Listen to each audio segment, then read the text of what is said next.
Assalaamu calaykum. Maxaynu u dhaqaajinaa gacmaheenna marka aan soconayno?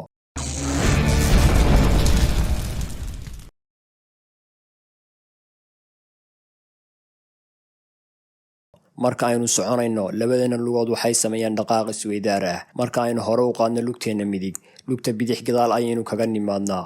Dhaqaaqa lugu wuxuu ruuxan hore iyo gadaal ah geliyaa dhammaan jidhka aadanaha. Si socodkeena looga tiro dheeliga, qofkana looga ilaaliyo inuu hore ama gadaal u dhaco. Gacmaha ayaa sameeya dhaqaaq liddi ku ah kan lugaha. Tusaale ahaan, markaad hore u qaaddo lugtaada midig, gacanta midig gadaal ayay dhaqaaq u samaynaysaa si ay dheeliga uga dhowrto dhinaca midig ee jidhka. Sidaas la mid ah, markaad hore u qaaddo lugtaada bidix, gacanta bidix gadaal ayay dhaqaaq u samaynaysaa si ay dheeliga uga dhowrto dhinaca bidix ee jidhka. Waxaa la odhan karaa lug walba waxay xiriir shaqo la leedahay gacanta ka soo horjeeda.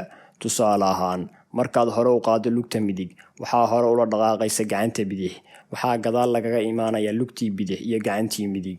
Wada shaqaynta lugaha iyo gacmaha waxaa ka dhalanaya laba awoodood oo leh saameyn isu dhiganta, waana arrinta jidhkeena ka dhowrta inuu dhaco. Waxaa cajiib ah in saynis yahanadu ay ogaadeen in wada shaqaynta isdhaafka ah ee lugaha iyo gacmuhu ay jidhka u badbaadiso tamar uu gubi lahaa si uu u socdo, dheeligana isaga dhowro. Waxay ogaadeen haddii aad joojiso dhaqaaqa gacmaha in jidhkaagu gubayo tamar 12% ka badan tii hore.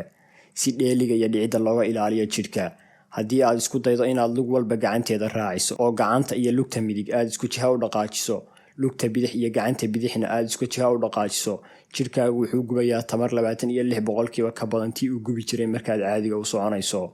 Tamartaas waxay ku baxaysaa xakamaynta jidhka iyo in laga ilaaliyo dhicidda. Saynis yahanada qaarkood waxay ku tilmaameen socodka mid ka mid ah xirfadaha ugu adag ee aadanuhu barto. Ma lahan 4 lugood oo dheeliga iyo dhicidda ka ilaalisa sida xayawaanka intooda ugu badan. Kuma socdo beerka sida masaska iyo xayawaanada xamaarta. Waa 2 lugood oo keli ah. Xirfadda socodka dhib badan ayay ka maraan carruurtu marka ay baranayaan. Si ay dhaqaaq u bilaabaan, beerka ayay ku socdaan. Muddo marka ay sidaas ahaadaan, waxay bilaabaan inay guurguurtaan. Intaa kadib waxay qabsadaan darbiyada, waxayna bilaabaan inay istaagaan.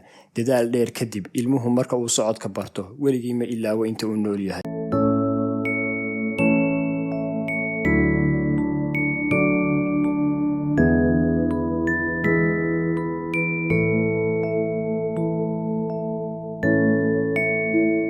Gabagabada muuqaalkeena, daawade weli ma isweydiisay in socodku yahay xirfad adag oo barashadeeda waqti iyo dhib badan aad u soo martay?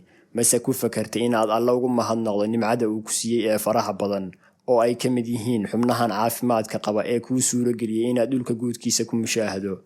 Jawaabtu waa xaggiina. Salaamullaahi calaykum waraxmatullaahi wabarakaatuh.